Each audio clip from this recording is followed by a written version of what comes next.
अंक गणित, अंक गणित, अंक गणित is arithmetic, अंक गणित, arithmetic, अंक गणित, arithmetic. Now let's see an example. वो अंक गणित में कमज़ोर है, वो अंक गणित में कमज़ोर है. He or she is not very good at arithmetic. वो अंक गणित में कमज़ोर है. He or she is not very good at arithmetic. वो अंक गणित में कमज़ोर है. He or she is not very good at arithmetic. अंकन, अंकन, अंकन.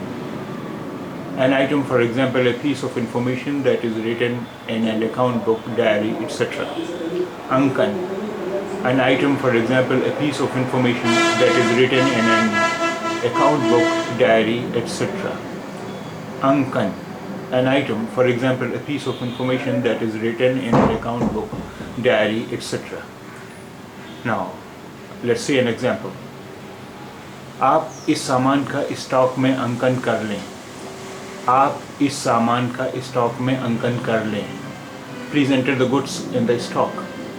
आप इस सामान का स्टॉक में अंकन कर लें. Please enter the goods in the stock. आप इस सामान का स्टॉक में अंकन कर लें. Please enter the goods in the stock. अंकपत्र, अंकपत्र, अंकपत्र. अंकपत्र is a report card, a written statement about a student's marks secured at an examination. Ankpatra is a report or report card, a written statement about a student's marks secured in an examination. Now, let's see an example. तुम्हारा high school का अंकपत्र कहाँ है? तुम्हारा high school का अंकपत्र कहाँ है? Where is your high school report card? तुम्हारा high school का अंकपत्र कहाँ है? Where is your high school report card? तुम्हारा हाई स्कूल का अंकपत्र कहाँ है? Where is your high school report card?